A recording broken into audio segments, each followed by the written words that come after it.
Hello everyone, this is our first video that you will be watching dealing with instruction. So I know you've been watching quite a few videos talking about how our classroom environment has changed, but now we're talking about essay number 2.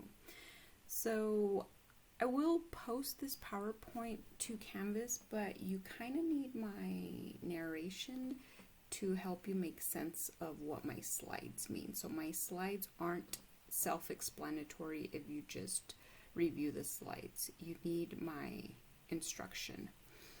And here I have a journal entry for you to complete, but before we do that, I want to remind you where we left off last time. So last time we met, you were drafting essay number 2.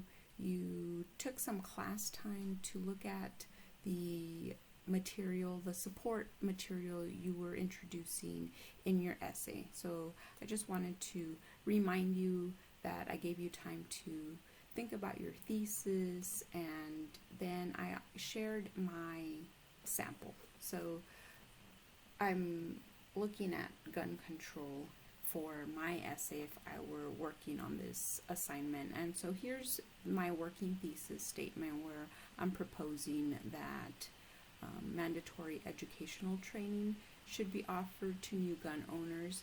But if you notice with my thesis, I'm also looking at understanding why Americans support the idea of owning automatic firearms. So I'm moving past the argument, the simple argument that guns should be abolished. If I'm being realistic, I know that that's not going to happen anytime soon. If ever in the United States, the amendment of supporting firearms and the right to bear arms is incredibly important to many Americans. It is written in the Constitution. So I know that gun ownership will remain in this country, even though I've shared with you that I am opposed to owning guns. And so I wanted to understand really why Americans support this idea of owning guns, and I sincerely want to be able to explain these reasons in a way that is not argumentative, but more coming from a point of understanding. And then after I try to understand these reasons, then I am better equipped to either concede or refute these reasons. So I'm not just refuting them just because I think that guns equal death. So I'm seeking more to understand why some Americans are really supportive of this idea. Okay, so that's what my thesis, my working thesis is right now. So last time I shared with you some source material that I found on the CQ Researcher. So I found some material that talks about people feeling safer with firearms. I know this is a major claim that people make, so I really wanted to get down to finding out like actual numbers. So is it really safe for people to have firearms? Does it go beyond just people feeling protected if they are carrying a firearm? Do the numbers show that people actually are safer? So this is kind of where my research was taking me to. So this is just, I'm reminding you like what my example was. So I want you to take out your draft, what you've been working with, and we're going to continue drafting your essay. So these first 4 slides were already shown to you the last time we met. And before you start drafting your essay, I want you to complete this journal entry. So I want you to take a few minutes and pause this video when you get to the point where you're actually writing the journal entry. But take a look at this picture, and I want you to pretend that this is your room that you're sharing with a roommate, a sibling, a partner, or some other family member. So if you notice the room, it's divided in two, and you can clearly see that on one side of the room, there's the neat side of the room, and on the other side is the messier side. So first I want you to consider which side of the room most resembles your current sleeping arrangement. So in other words, pick one side. Are you a messy person or are you a clean person? And then I want you to assume that the other side belongs to the person that you share this space. Now I want you to write a short paragraph that appeals to this person that you're sharing their space with, and I want you to either make the appeal to that person that you want them to be cleaner, that you want them to be able to clean up their room, or if you're the messy one and perhaps your roommate or the person that you share the room with gets on your nerves because they're so clean, maybe it's like their routine that really bugs you, then appeal to them and tell them why you want them to be a little more flexible. Like, why do you think that maybe this arrangement is not working? So take a few minutes to write out how that conversation would look like. What are the reasons that you would use to appeal to this person that you share a room with, that you have to continue sharing a room with? And so you don't want to, you want to make sure that this conversation is constructive, not destructive. So what approach will you take? So at this point, I would say pause the video, take 5 minutes to write your journal entry, and we'll come back to this journal entry at the end of this presentation. So now I'm going to move on to the next slide. I'm assuming that you have paused the video and have completed your journal entry. So now after you've completed your journal entry, now you're looking at this slide, and this slide is just a document that I showed you before spring break, and the document was talking about analyzing your primary data. And this document is posted under week 11 on Canvas, and I have it on my slide just to make sure that you're looking at the information, but I think it's easier to digest under the Word document. So basically what this document shares with you is how do you triangulate your support material, meaning how are you going to incorporate either your interview if you interviewed someone, or your observation if you observed something happening, along with the research that you've been conducting. So many of you have just conducted research, so you've just conducted secondary research, right? You're not doing primary research. And let's remind ourselves, primary research is where the writer themselves goes out and collects research in the form of interviews, surveys, or observations. So if you're not doing that, then what you're doing is you're collecting secondary research, meaning somebody else has done that research and you're just quoting them, or you're looking at experts to see what they're saying about your topic. But you're still trying to triangulate this information. So what this sheet shares with you is an example, and that's what I'm gonna let you review the sheet here. And like I said, you can either review it on the PowerPoint slide or you can review it on the document that's posted on Canvas. And I want you to look at this example of how this person, this writer, researcher, brings together all the research in a way that makes sense. So they build parts of their research upon each other. And in this example, it was a study on binge drinking on campus. So this person is trying to draw conclusions about the drinking culture on their campus. And so this researcher found that, so their topic is binge drinking. So if you notice the way that they've constructed this paragraph is they talk about their topic, which is binge drinking on campus. And so I'll highlight that. So here's their topic, right? And then after they introduce their topic, they talk about what the national averages related to college drinkers. So a national average says that 45% of college students binge drink nationwide. Here, I would expect the writer to, if they're using this piece of data in their actual essay, they would have to quote where they found that statistic from. But here, this is just for their own use. So this is helping them make a claim. And then after they find out that data, then this researcher has conducted their own study at the local level. So they found that 47% of individuals that they surveyed drink.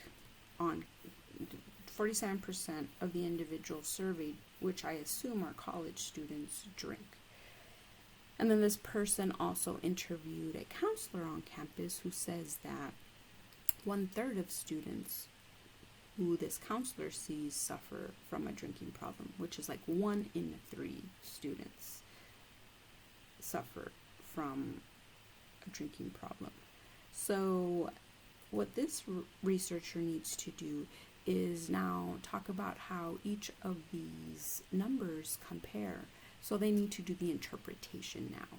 So in other words, how does the sample that was surveyed compare to the national average, which shows that it's a pretty good comparison, right? The local drinking culture is representative of the national drinking culture. It's a little bit higher.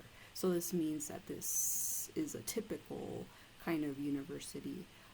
I would expect this writer to, if they were introducing these numbers in an actual essay, they would talk about how large their university is. They would also talk about how many people they surveyed. So is the sample that the sample that they're using a large enough sample? And also talk about the interview itself, like why is this interview important? What does it show about the drinking culture on campus? Even though this is typical college behavior, is this something that this university needs to be concerned about? So all these interpretations are going to be the critical thinking that this researcher is presenting in their essay. So at this point in triangulation of the data is where the researcher is looking at the data in order to draw conclusions.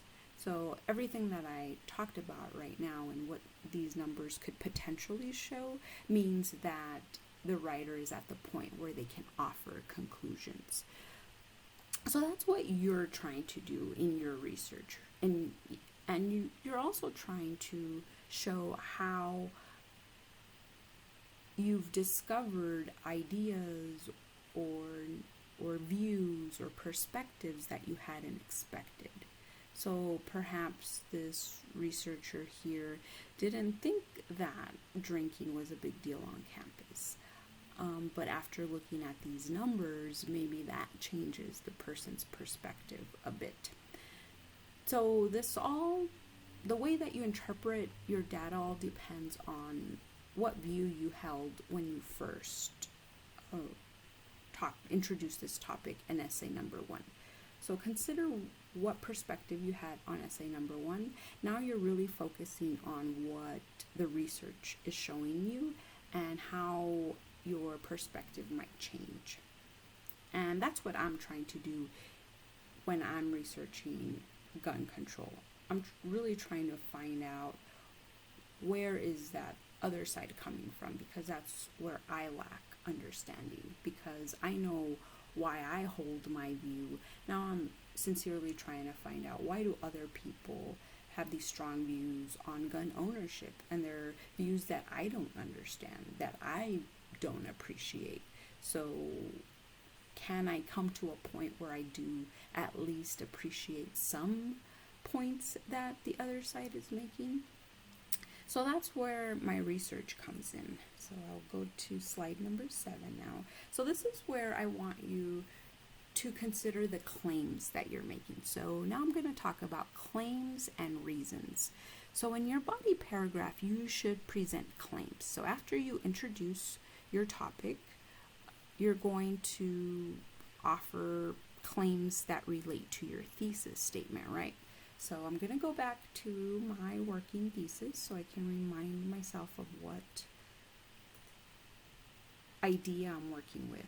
So again, after seeking to understand the reasons why some Americans support the idea of owning automatic firearms, I find that a mandatory educational training program for new gun owners offers a pathway for people to better understand the benefits and risks of private gun ownership.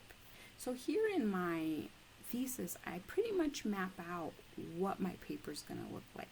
First, I'm going to discuss why some Americans support the idea of owning automatic firearms. So that's really where I'm seeking to understand that other side. And then perhaps towards the end of my essay, I'll talk about how maybe educational training will offer these benefits and will help people better understand the responsibility of owning guns.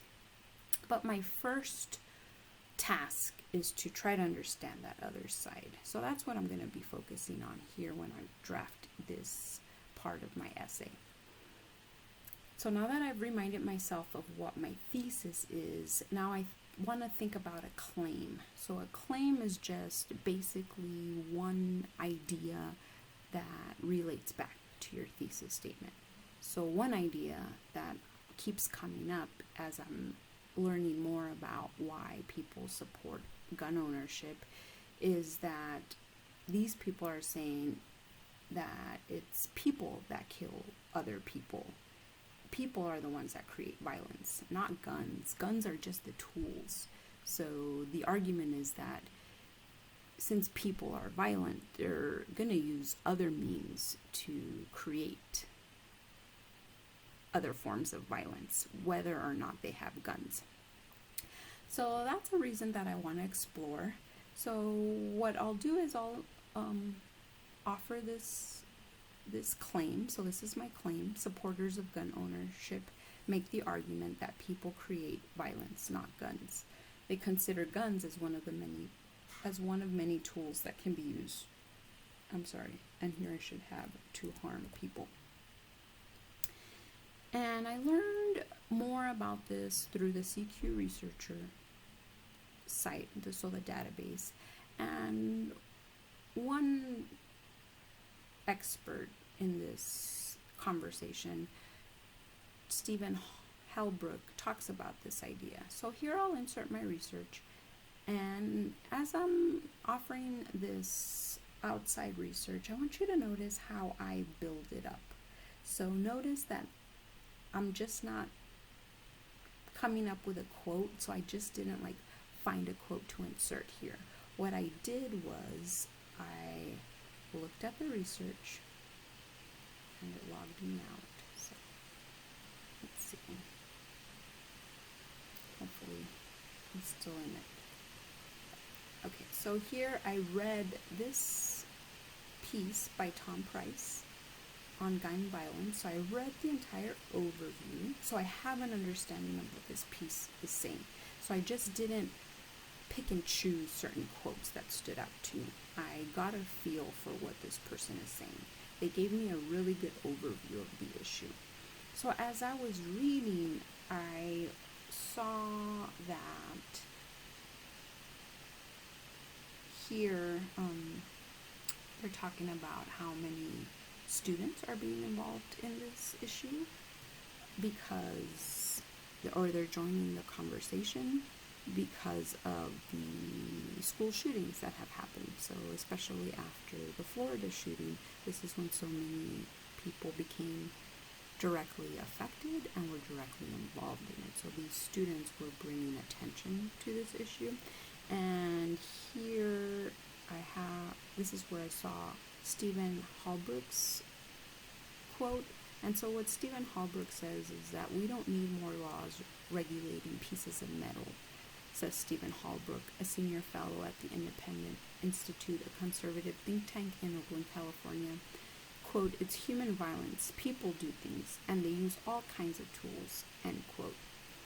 And then the piece goes on to talk about, well, despite the fact that that's what that side of the issue thinks about gun ownership.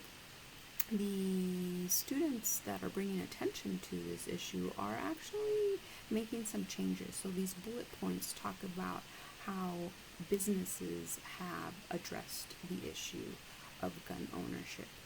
So I'm summarizing all this because I want you to see how I am following the conversation. I just didn't pick this quote and then decide to insert it in my piece. I am fully understanding what this article is saying, and because I have that understanding, I feel like I can use this quote and explain it well. So now I'll go back to my PowerPoint. So I'll insert my research and I'll talk about what Stephen Halbrook says. So Stephen Halbrook is a senior fellow at the Independent Institute. This institute is a conservative think tank. So Halbrook offers some insight about reasons why some Americans are supportive of gun ownership. He makes the claim that the United States, quote, does not need more laws regulating pieces of metal, end quote. And notice how I set up my quote. I take my time to introduce the person that's sharing this information. I talk about where he works. I talk about this institute being a conservative think tank because it shows where his biases are. It shows what he is representing. He is representing the conservative side of the issue. And then I offer a brief quote that he says. So I just didn't pick out this really long quote or this really long sentence and insert it without thinking that I need to properly introduce it and then explain it. So it's not Tom Price. So remember, it's Tom Price that wrote the piece, but I'm actually quoting Stephen Halbrook. So this is, some of you have asked, how do you quote something that, like a quote within a quote, how do you introduce that? So this is how you introduce it in your essay. So I have my parenthetical citation, quoted in Price, comma, 2018, and then I ended the sentence. So whenever my reader who is reading this essay, if this quote makes it to my final essay, then they will notice that Price will be the person that's listed on my works cited page. So it won't be Halbrook because Halbrook is in the Price article. And then what I'll need to do if I want to include this quote in my essay is I need to explain why this quote is important to my argument. So at this point, what is reasonable in this quote? How does this quote compare to my perspective?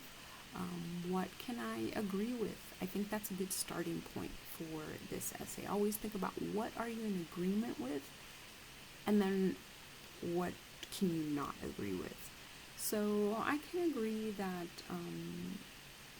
that many Americans do think like this, that it's not the guns that are the problem. So gun supporters don't feel like guns need to be regulated. So my question would be like, so what laws do need to be implemented? So does this mean that all guns should be okay? And this is where I would further elaborate on that idea, where I would talk about there's a difference between owning certain types of guns and rifles, and then there's a consequence to using automatic firearms that kill a lot more people than a regular gun would, than a revolver or a rifle would.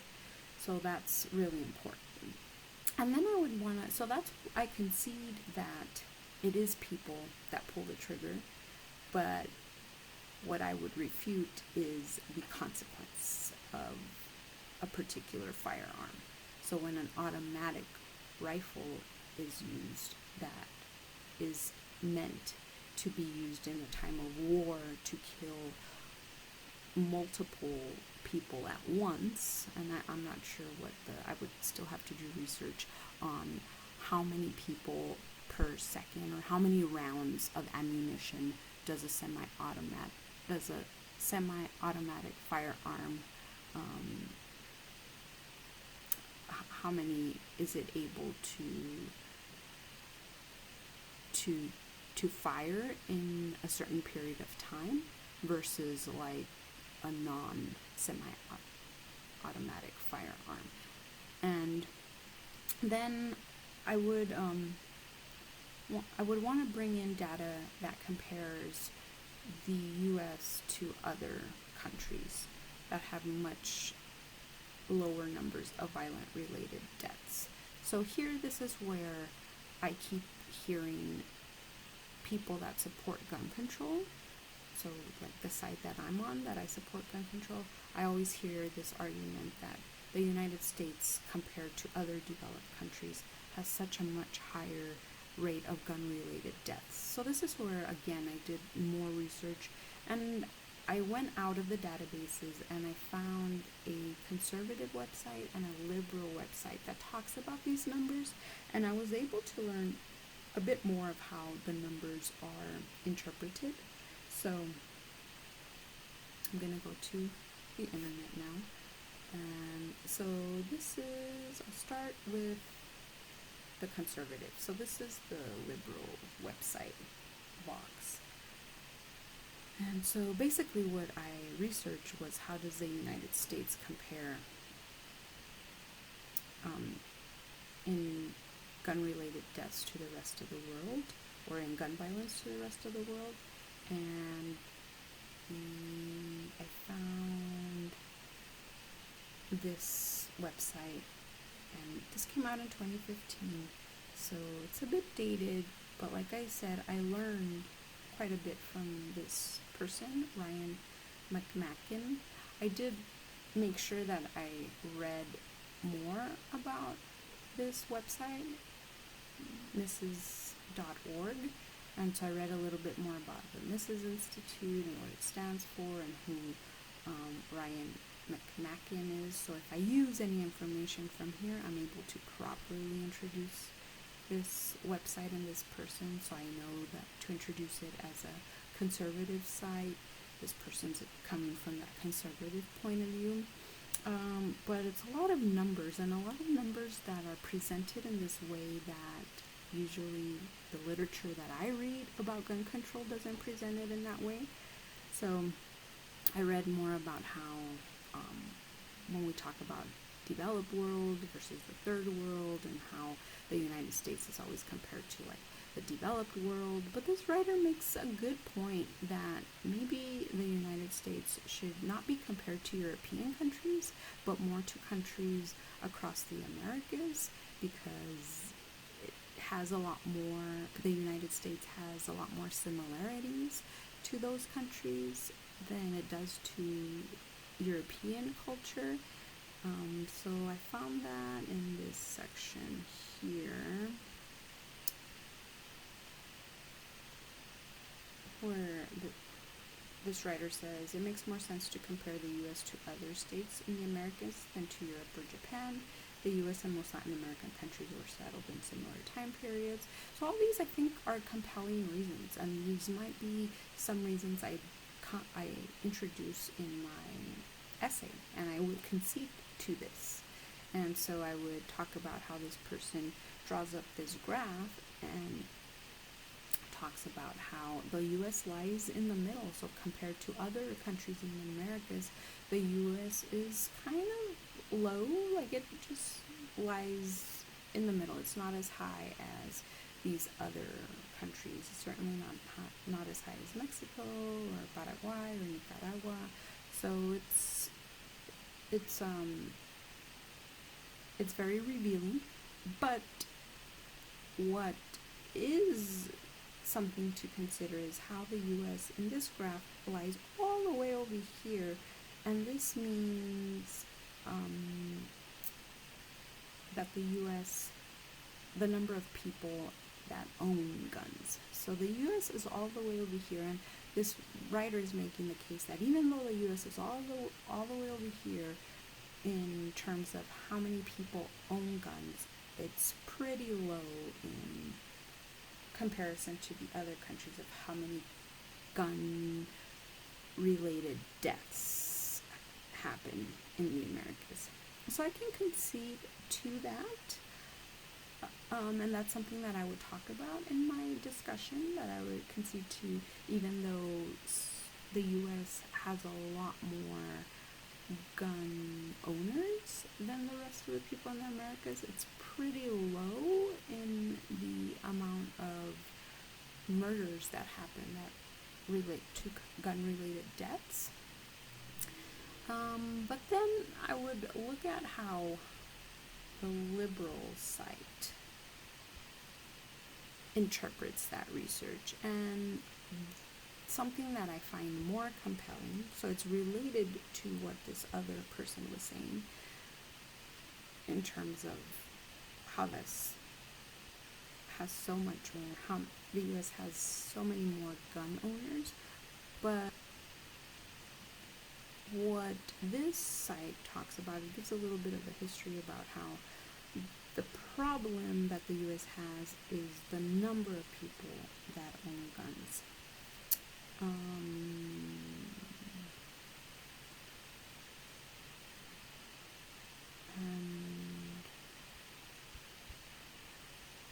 let me try to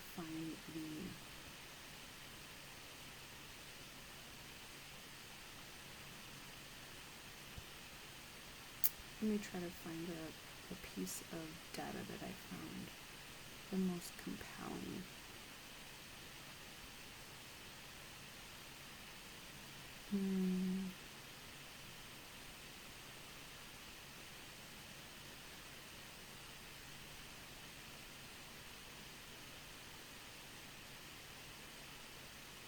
This one. So there, this site is talking about this work that came out. It's pretty dated. I think it's 1999. So this book came out in 1999, and it's a seminal work, meaning like it's really important in the conversation of gun ownership. But what these writers are talking about is that the social encounters between people. So it's not necessarily that the violence happens in a way that sometimes we tend to think of violence in terms of like rape and robbery, but these gun-related deaths happen between acquaintances. So homicides grow out of arguments and other social encounters between acquaintances. So what happens when somebody gets in an argument and that person owns a gun? And I think that is the compelling piece of information that I have, where I cannot concede to the first point that, to the first point that Halbrook is making, or that other people like him make, that it's not people that, it's not guns that create violence, it's people that create violence. And the way that this liberal site presents the argument is that, yeah, that's true, it's people that create violence, but there's something really important in this equation. If there is a gun in the mix, then the likelihood of a gun-related incident is much higher than if there wasn't a gun. So in my conversation here, if I were going to talk about it's people that create violence, I think I would end this discussion by talking about, yes, I concede to that people create violence, but bringing in a gun to the situation, as this liberal website talks about, adds a total different dimension to the argument. It adds a tool that is meant to destroy. It's not a tool that's meant for protection. It's a tool then that's used to solve a disagreement between people. And usually these disagreements happen between acquaintances. So the likelihood of a gun preventing a robbery or a rape is really low in comparison to a gun causing a problem when a disagreement happens, especially when these disagreements happen between acquaintances. So this is something that I would discuss in my essay, and these ideas that I shared with you right now are all related to this one claim. So let me recap here. So to recap, what I'm asking you to do, I'm asking you to think about your claims and then offer reasons that support, refute, or concede that claim. And most of your claims should be offering either a different perspective, so you're working in that area that is showing you something different, or the opposition to the issue that you talked about in essay 1. So you really shouldn't be working with claims that you already know and that you agree. Your claims should be coming from the alternative. So that's where my claim is coming from. So here, this is my example that I just talked about for the last 20 minutes. And then these are reasons that I am going to discuss that support my claim. So I concede that people create violence, not guns. I concede that the U.S. has more guns per capita. And then I concede with the way that the conservative sources interpret the data. But what I cannot concede with, and what I think ultimately doesn't allow me to be in total agreement with these views, is the way that this liberal source presents the situation. So it's not, so yes, people create violence, but adding a gun to certain situations exacerbates the situation. So it doesn't matter that the U.S. lies. So for me, from my perspective, even though the U.S. lies in the middle of gun-related deaths in comparison to other countries across the Americas, it's still too many deaths for me in order to concede that these gun supporters are correct. That is not enough to get me to be on that other side. So that's what I would discuss in my essay. So this is basically the steps that I want you to take. So I know I did a lot of explaining, but I kind of wanted you to see my process and see how I internalize these issues, how I meditate on them, how I interrogate them, and then after I get a good understanding of what the research is saying, then I start writing about it. So everything that I talked about, I'd probably write down, I'd sit with it for a while, and then I'd start drafting, and then I'd start revising. So these steps you should take similar steps, and you should create about 3 to 4 claims, and underneath those claims, so within those 3 to 4 claims that you're exploring in your essay, you should have several reasons that expand on these claims. So in closing, now going back to the journal entry,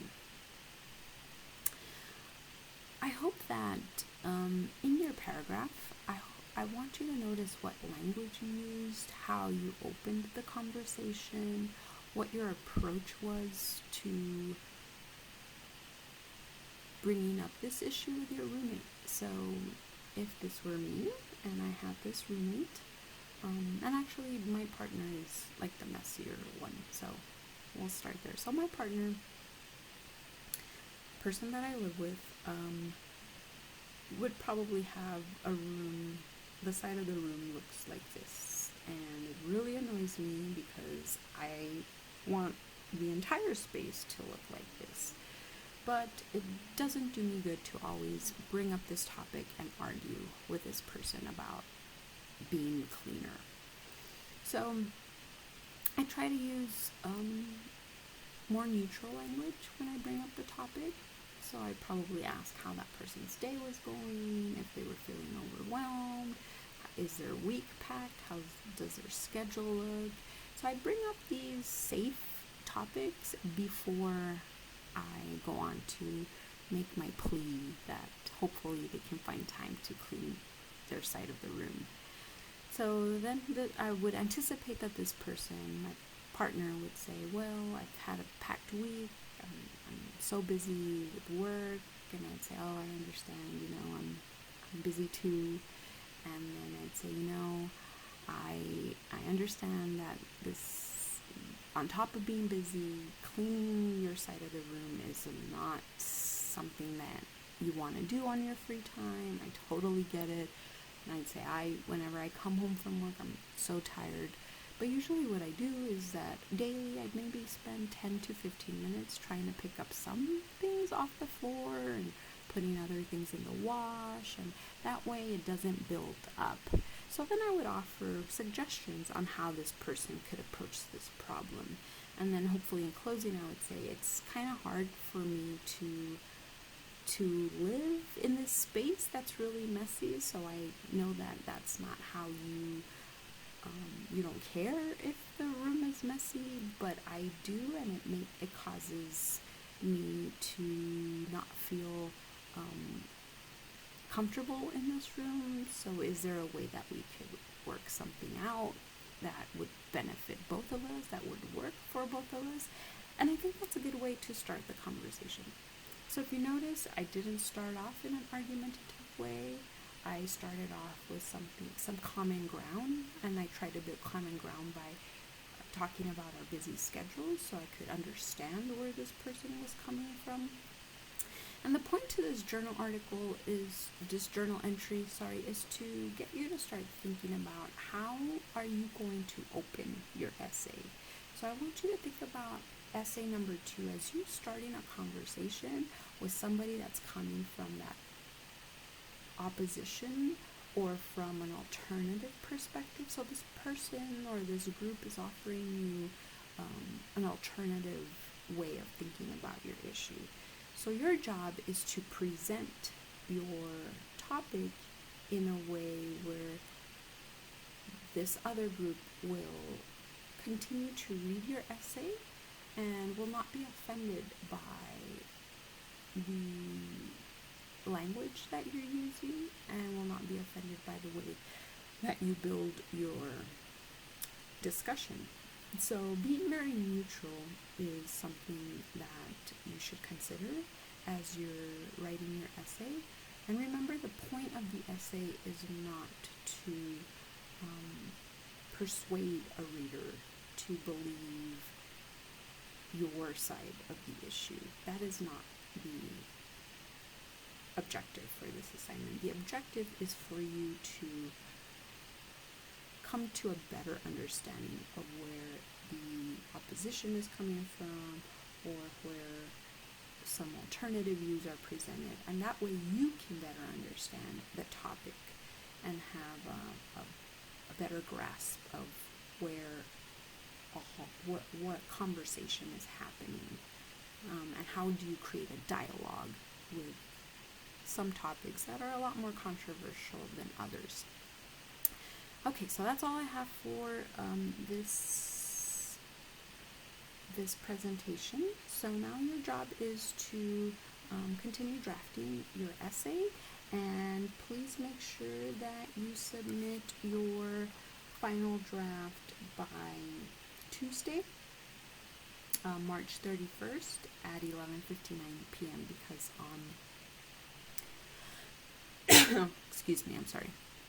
because on Wednesday you are going to do peer review. So if you don't submit your draft by 11:59 p.m. on Tuesday, I can't guarantee that you'll be assigned a partner. That's all I have for now.